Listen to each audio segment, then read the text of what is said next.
Amados en Cristo, bendiciones. Este es el día martes 7 de abril y hoy tenemos nosotros Escuela de Profetas. Me había comprometido en compartir hoy sobre la estructura de la iglesia, la construcción de la iglesia, o construye el Creador o construye el hombre. Para esto nosotros tenemos que ir al comienzo de las cosas. Pronto nos olvidamos del comienzo cuando estamos afanados en lo que nosotros hemos construido. Las estructuras que tenemos nosotros ahora son tremendamente grotescas respecto del propósito del Padre. Nunca se construye primero la terraza, ni siquiera el primer piso, sino los cimientos. Y los cimientos son puestos sobre la roca y la roca es Jesucristo. ¿Qué dijo Jesucristo respecto de la construcción del templo? Primero destruyó el templo hecho por manos de hombres y dijo, yo lo construiré y no será con mano de hombre, ni será con la mente del hombre, porque el que construye es el dueño del templo. Vamos a ver ahí en Mateo 12, 17.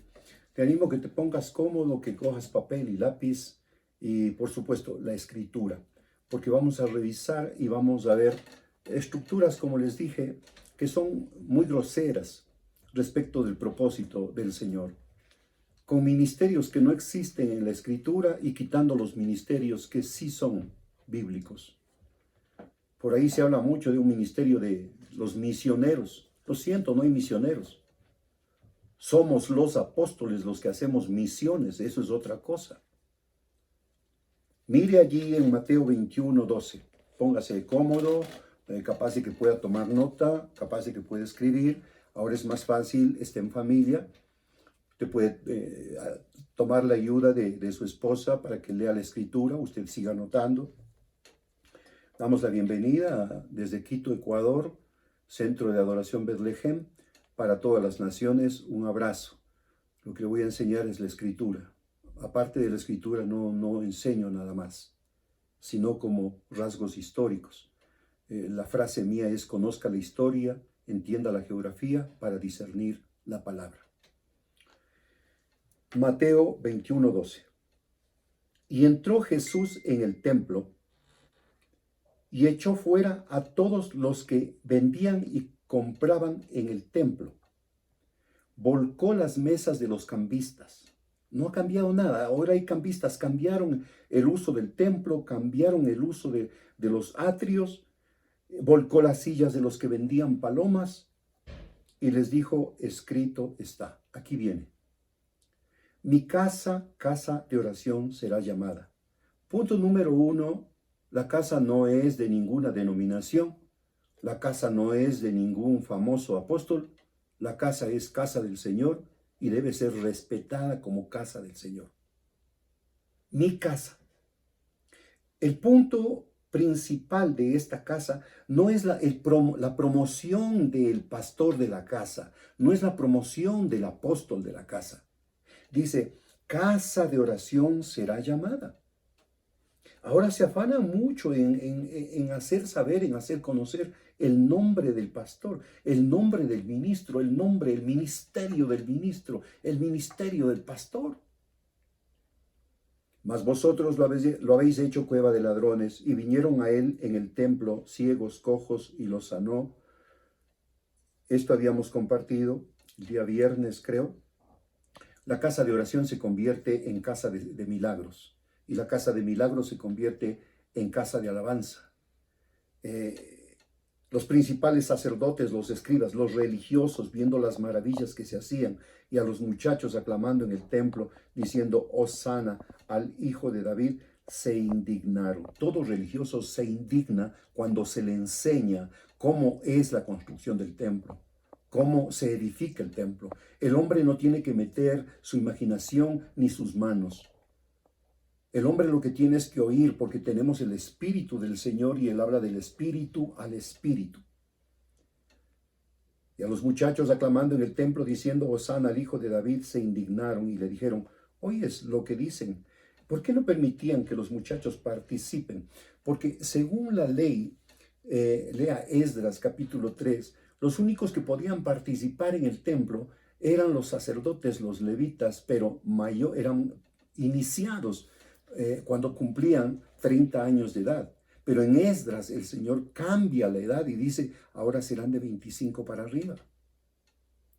Y Jesús les dijo, nunca leísteis de la boca de los niños y de los que maman, perfeccionaste la alabanza, y dejándolos salió fuera. El Señor Jesucristo siempre a los religiosos los dejará y saldrá, porque el Evangelio no es para discusión, el Evangelio es para edificación. ¿Cuál es el modelo de la iglesia? No podemos edificar si no tenemos un modelo.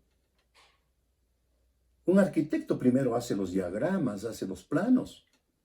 Un ingeniero hace los planos, el arquitecto hace las adecuaciones, pero van a la par, van ahí con planos, con estudios. Primera de Corintios 12:27.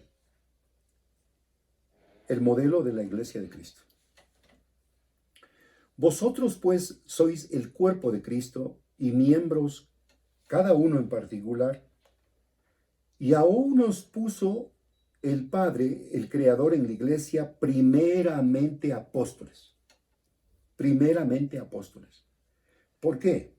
Porque el cimiento es Cristo y sobre el cimiento se pone el fundamento, y el fundamento es apostólico profético. Sobre ese fundamento cada uno vea cómo sobreedifica. Pero dice, primeramente apóstoles, luego profetas, lo tercero maestros, y después los que hacen milagros. Y sigue y pregunta, ¿son todos apóstoles? La respuesta es no. ¿Son todos profetas? No. ¿Hacen todos milagros? No, porque somos un cuerpo. ¿Tienen todos dones de sanidad? ¿Hablan todos lenguas? ¿Interpretan todos? Procurad pues los dones mejores, mas yo os muestro un camino de excelencia. Aquí tenemos nosotros el modelo, y el modelo es primeramente apóstoles, profetas, evangelistas, pastores y maestros. Esto no quiere decir que uno es más que otro. Se trata de funciones, se trata de hacer lo que el Padre dice. El éxito de un pastor está en hacer, en pastorear como el Padre le enseña. El pastor no es menos que el apóstol, ni el apóstol es más que el maestro. Cada uno tiene una función. Es como esta mano. Es mano, pero esta es mano izquierda. Yo uso más de esta y a veces también uso de esta, pero ninguna de las dos es tan importante porque las dos son parte del cuerpo. Cuando la iglesia quedó perfectamente armada, Jesucristo fue ascendido al cielo. Vino el Pentecostés, una manifestación tremenda del Espíritu. La iglesia estaba dirigida por el Espíritu Santo. Ahora, lo que leímos nosotros ahí en 1 Corintios 12:28 es muy importante. Dice, y Dios puso primeramente en la iglesia apóstoles. Si el Padre puso primeramente apóstoles, es porque el apóstol cumple una función espiritual y es la de saber leer los planos del arquitecto Jesucristo. El apóstol cumple la función de ver lo que el Padre hace. El profeta cumple la función de oír lo que el Padre dice.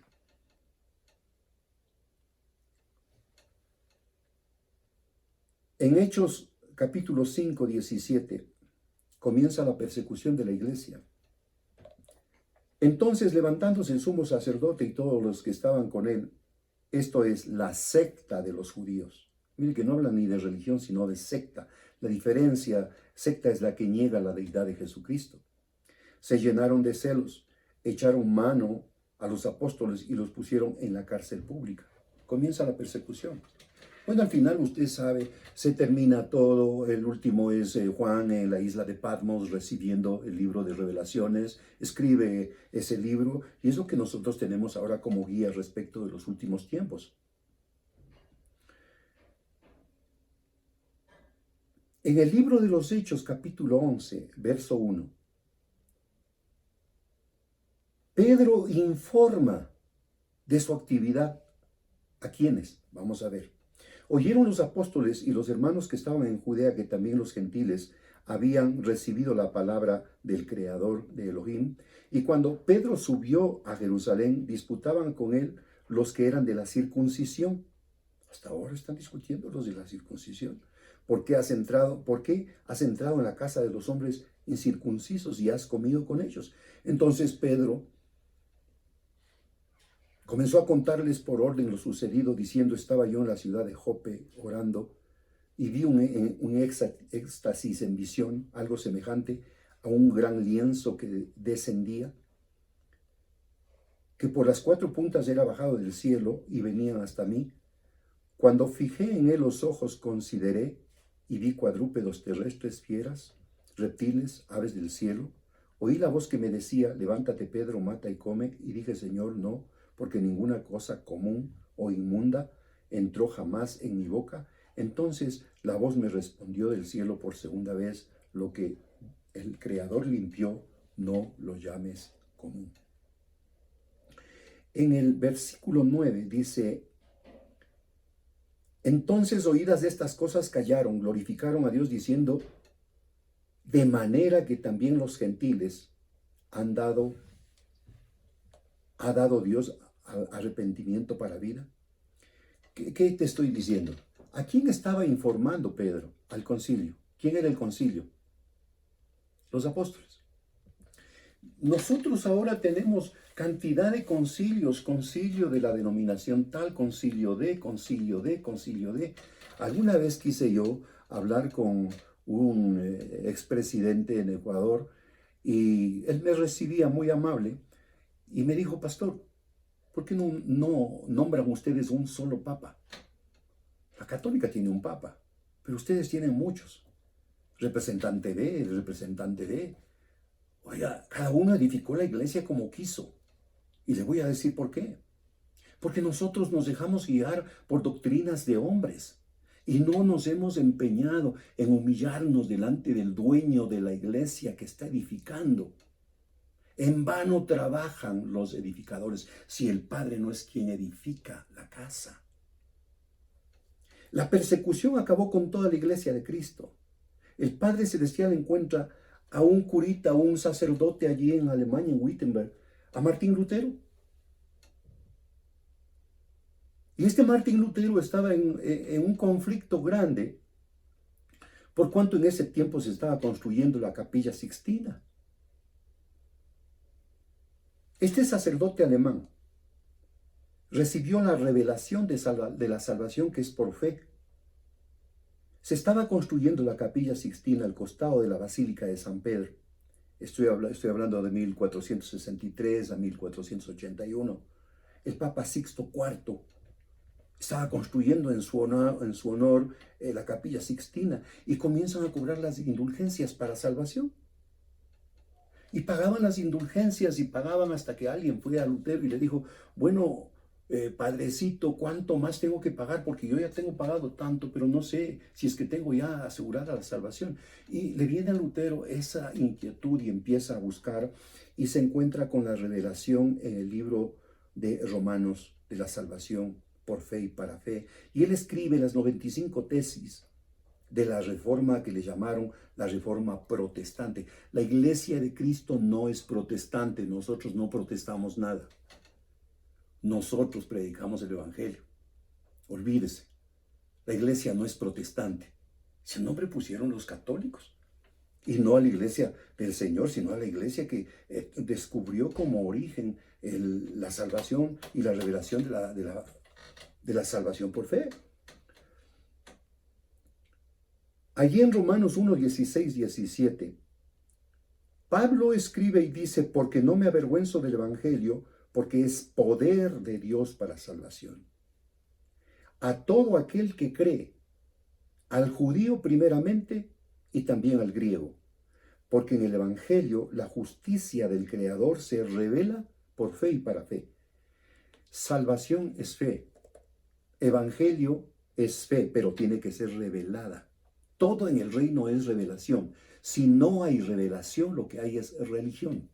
¿Por qué hay enfermos en la iglesia? Porque conocen Isaías 53, por la llaga de Jesucristo soy sano, pero no tienen la revelación de esa palabra. ¿Por qué hay gente en la iglesia que no diezma, que no ofrenda? Porque no tiene revelación. El diezmo y la ofrenda no son discusión ni teología, todo es revelación. El perdón es revelación. La ira del Señor, dice en Romanos, la ira se revela por causa de la injusticia de los que detienen con injusticia la verdad. Como está escrito, dice allí, mas el justo por la fe vivirá. Martín Lutero cuestiona el cobro de las indulgencias. Publica las 95 tesis. Es declarado sin salvación. En el año 1517 se enseñaba que el hombre debe salvarse por los propios méritos, que el hombre debería hacer méritos para ser salvo. Y en este punto es cuando se cobraban las indulgencias. Bueno, el proceso de la restauración de la iglesia sucedió así. Primero, se restauró el ministerio del maestro, porque en cuanto Lutero empezó a encontrar en el libro de Romanos, entonces convocó a otros estudiosos teólogos y empezaron a estudiar, y estos estudiosos teólogos comienzan a escribir cada uno su teología. Como ellos estaban empeñados adentro, restaurando disque ya la doctrina, afuera la gente estaba inquieta. Y estaban a la expectativa de qué es lo que pasaba. Entonces nombraron ellos pastores para que enseñen a la gente de afuera. Y cogían a la gente de afuera y los encerraban para poder pastorearlos, entre comillas. Pero aún así, todavía la gente estaba afuera. Entonces mandaron a alguien que predique afuera. Inconscientemente lo que hicieron es restaurar el ministerio del maestro, del pastor y el ministerio del evangelista. Ahora escuche, usted sabe Efesios 4:11. Pablo escribe y dice, él mismo constituyó, y el orden es esto, a unos apóstoles, a otros profetas, evangelistas, pastores y maestros. Este es el modelo de la iglesia de Cristo. Primero esto, sería así. Primero apóstoles, profetas, evangelistas, pastores y maestros. Pero cuando vino el intento de restaurar, porque el Padre lo que le reveló a Lutero es la salvación por fe y para fe. Con los teólogos que empezaron a estudiar, esto se edificó así. Primero maestros, después pastores y evangelistas, y quedó hasta ahí. Año 1980, el Espíritu Santo empieza a moverse con un poder sobrenatural. Y empieza en la parte oriental del globo una revelación tremenda de los ministerios apostólicos proféticos. Y empieza la revolución. Y la iglesia empieza a pelear. En especial los que estaban siendo dirigidos por, los que son dirigidos por las doctrinas, seguidores de Lutero, de Arminio, de los Wesley. Y entonces sale la doctrina bautista, metodista, anglicana, wesleyana, arminiana. Entonces podemos encontrar ahora absurdamente, es que nuestra iglesia es arminiana. No, nosotros somos wesleyanos, arminianos. Qué vergüenza, seguidores de hombres. Mire que esto ya pasó en el tiempo de Pablo. En el tiempo de Pablo había unos que decían, yo soy de Pablo, yo soy de Cefas, yo soy de Apolo y yo soy de Cristo. Todo tiene un ciclo, pero alguien lo tiene que romper. Alguien tiene que predicarte la verdad. Alguien tiene que enseñarte la verdad. Porque la verdad te hace libre. Hoy tenemos una iglesia dirigida por maestros que son los creadores de las doctrinas, de los bautistas, de los metodistas, de los anglicanos. Y a través de esto aparece una forma de edificación de la iglesia circular que ya voy a topar, que ese es el tema. Entonces, las iglesias con doctrinas de hombres no han permitido que el Espíritu Santo dirija la restauración de la iglesia de Cristo. Primera de Corintios 12:28. y algunos el Señor los puso en la iglesia. Lo siento, no todos son iglesia. Algún día daré un estudio sobre eso. Solo piensa en esto. En el tiempo de la primera iglesia, busque, ¿había denominaciones? No. ¿Por qué se pelea ahora? Tal o cual denominación. Mire, yo estuve 19 años en una denominación antes de conocer la revelación apostólica profética. Cuando yo doy mi testimonio, digo, estuve 19 años en tal denominación, donde aprendí todo. Aprendí todo lo que no tengo que hacer, porque me enseñaron hombres. El principio para calificar un ministerio es este. Muchos quieren juzgar y dicen, el fulano no es apóstol, el fulano no es profeta. Mire, yo conozco tremendos apóstoles que se tuercen un poquito, pero son apóstoles. ¿Dónde está un pastor que no se ha torcido?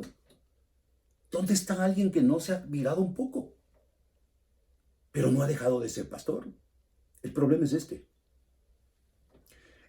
El principio es que un carpintero es el único que puede calificar la obra de otro carpintero. Por lo tanto, un apóstol puede calificar la obra de otro apóstol. Pero no, en este tiempo, cualquier hermanito, cualquier persona recién convertida dice, uy, ese no es apóstol, ese no es profeta. No importa ese comentario, porque no está preparado ni capacitado ni para reconocer quién es él. Respetemos los principios, respetemos los roles, respetemos los ministerios, porque los verdaderos ministros no hemos sido levantados por hombres. Solo quien conozca la oficina del que lo llamó, porque muchos son los llamados y somos pocos los escogidos. Ahora voy a hablar yo de los modelos. Todo esto lo he tenido que decir para que usted pueda pisar en terreno firme y entender sobre los modelos de las iglesias. Porque la iglesia está partida por todo lado y entonces cada uno es dueño de la iglesia verdadera. La primera iglesia que yo conocí es la iglesia del modelo circular. ¿Cuál es la iglesia del modelo circular?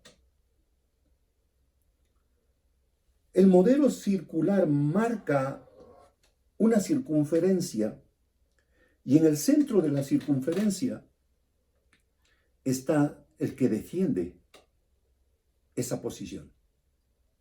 Y la construcción es alrededor de la doctrina que ellos conocen, predican y enseñan. Y son respetuosos porque dicen, nosotros creemos en esto, en esto, en esto. Y viene alguien y dice, no, nosotros creemos esto, haga su círculo, pero nosotros le respetamos y respétenos a nosotros. Y ahí tenemos las denominaciones. Es una estructura circular. Hay un respeto mutuo tan sagrado. Alguna vez alguien preguntaba quién subirá primero en la ascensión, en el rescate, en el arrebatamiento, los pentecostales o los bautistas.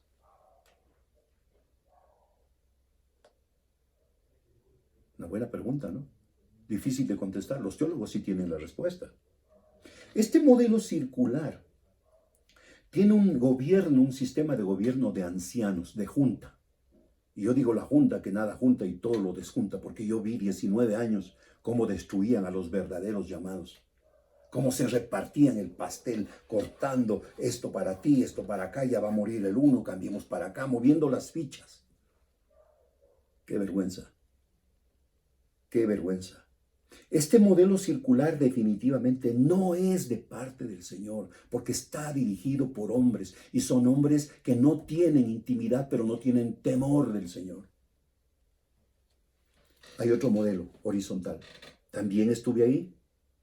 El modelo horizontal nos engaña porque cuando tú participas en un modelo horizontal, tú puedes estar yendo por la mitad y empujando al que va a este lado o empujando al que va a este lado, pero rara vez conoces al que va adelante y estás trabajando para el ministerio de un hombre. Cuando tienes el privilegio de conocer al que va adelante, ya te desilusionaste, porque ya sabes quién es el que está haciendo el esfuerzo y él recibe solo el beneficio. Esta estructura no es de parte del Señor. Nos engaña esta estructura horizontal porque la premisa es que no nos interesa edificar hacia arriba para mí, pero están edificando a los costados para él mismo. Tercera forma equivocada, la forma vertical. La forma vertical levanta a un hombre y nadie siquiera se pone a la par, sino que está levantando y levantando y levantando. Y la característica de este sistema, de este método, es que van edificando el nombre de la misma iglesia por todo lado. Vertical. La iglesia la iglesia de. El nombre tiene que ser revelado por el Padre según el lugar. Tercera forma de construcción, y te digo, equivocada. Estructura piramidal. Esta estructura piramidal, yo le doy gracias a Dios a alguien que entendió, está cambiando la forma y se está transformando y así está bajándose la punta. La estructura piramidal, todos trabajan para un faraón que está arriba.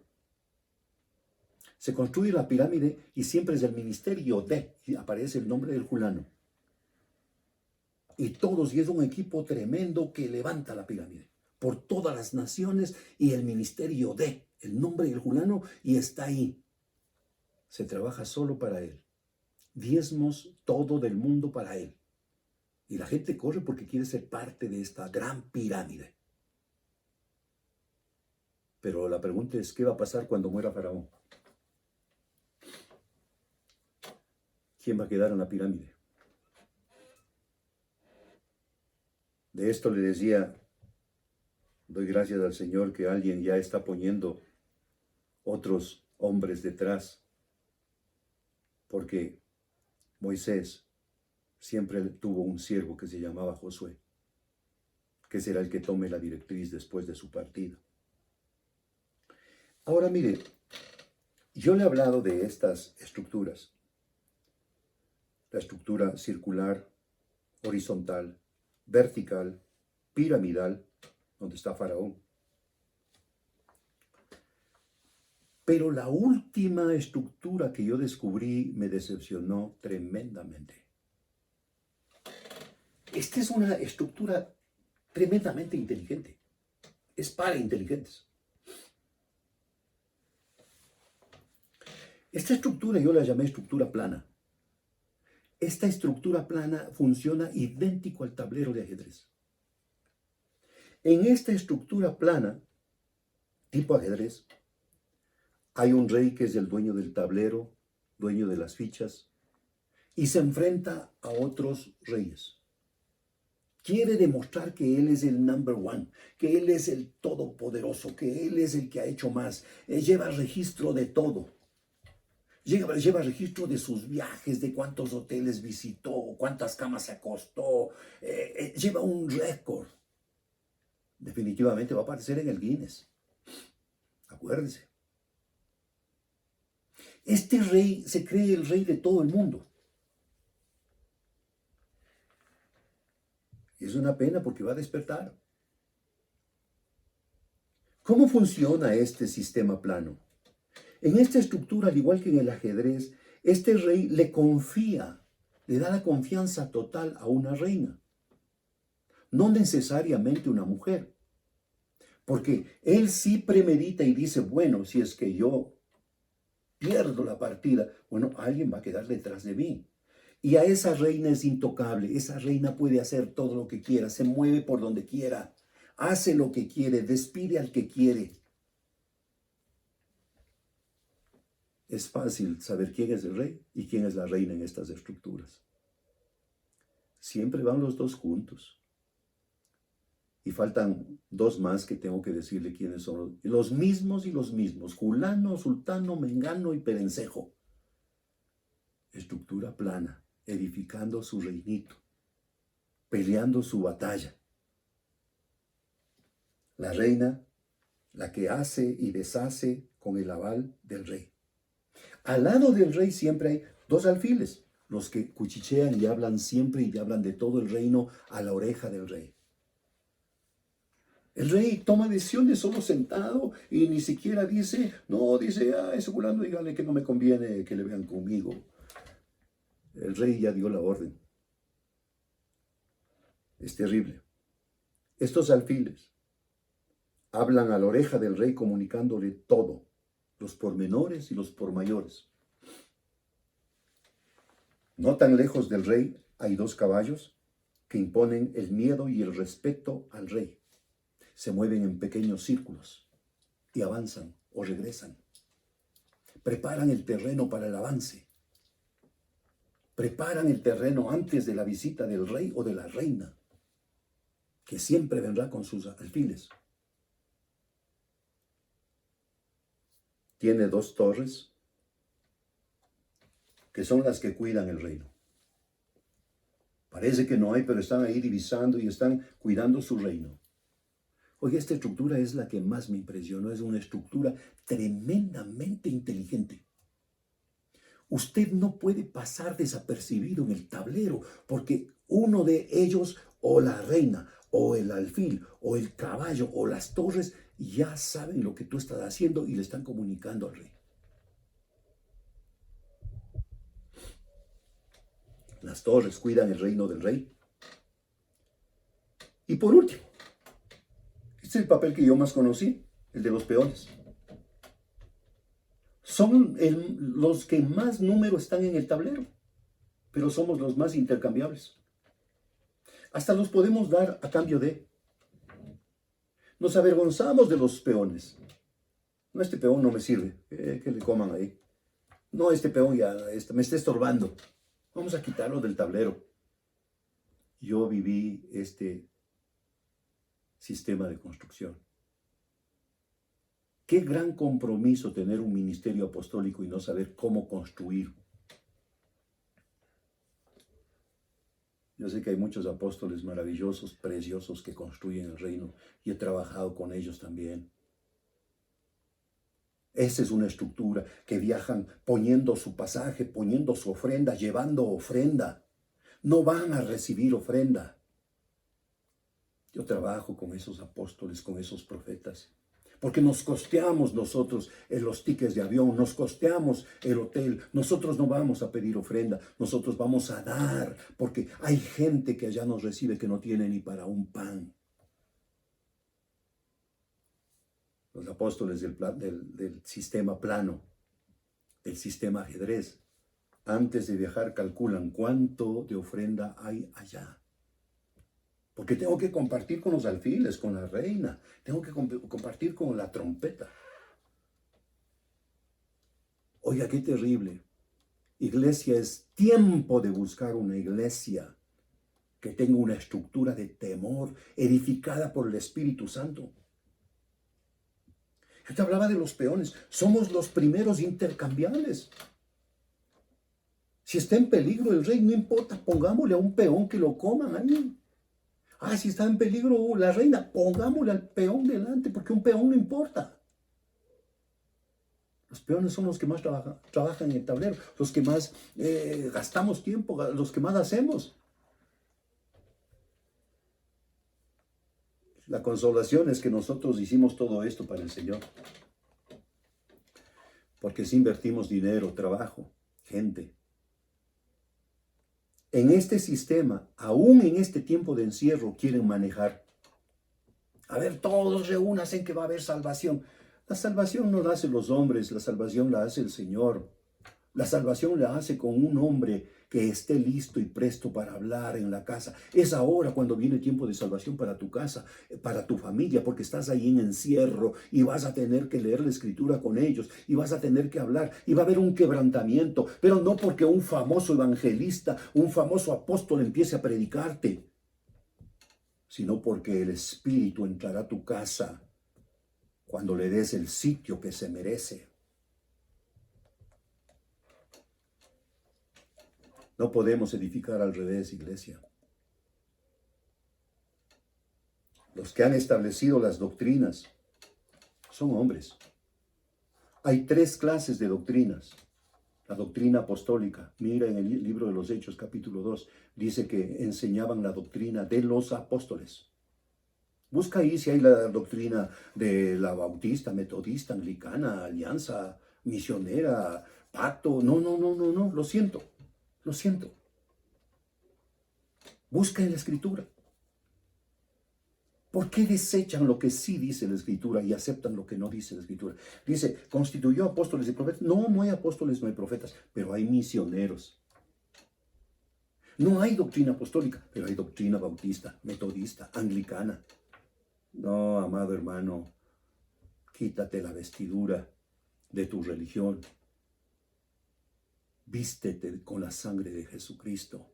Cúbrete con la sangre de Jesucristo y el Señor tendrá misericordia de nosotros. El ministerio pastoral es de una gran responsabilidad.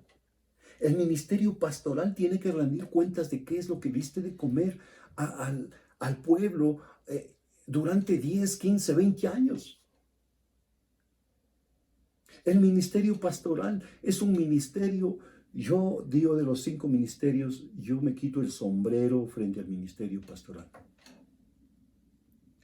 Un profeta da un mensaje y se va y le deja el gran problema al pastor. Un apóstol deja encendido la iglesia y agarra y se va y le van añorando y le invitan al otro año. Pero el pastor que está de rodillas todas las madrugadas, el pastor que está preparando los mensajes todos los días, el pastor que está intercediendo, que está visitando, el pastor que muchas veces sin tener para comer está haciendo la obra del Señor, es totalmente desconocido, porque se tiene que preparar para los grandes apóstoles la provisión. Yo soy un apóstol del Señor, pero yo no espero que se sacrifique la gente para que yo pueda tener tranquilidad económica. Yo descanso en el Señor Jesucristo. Iglesia del Señor, yo te bendigo. Yo declaro que vamos a despertar a un tiempo de revelación. Yo declaro que despertamos a un tiempo. El compromiso es cómo es la verdadera estructura. Y es sobre la roca que es Cristo, el fundamento apostólico profético. Y sobre eso cada uno vea cómo sobreedifica. Mi saludo respetuoso para todos esos apóstoles maravillosos que hacen la obra por todo el mundo, que nunca piden un ticket de avión, que nunca piden un hotel y el mejor de la ciudad, que siempre llevan bendición. Esos que van al África, esos que van a las ciudades, a las naciones donde la moneda no es tan baja, no les importa, porque nosotros somos acostumbrados a dar. El verdadero evangelio es dar. Es más bienaventurado dar que recibir. Bendiciones, nos vemos el próximo martes. Yo te bendigo y te declaro con una mente abierta que el Espíritu Santo opere en medio de ti. Yo declaro que el Espíritu Santo te está abriendo los ojos del entendimiento. Yo declaro que la revelación será la manifestación que amanecerá a mediodía y en la tarde y en la noche. Estará hablándote y aconsejándote al Espíritu y guiándote para gloria del Padre, del Hijo, del Espíritu Santo. Bendiciones.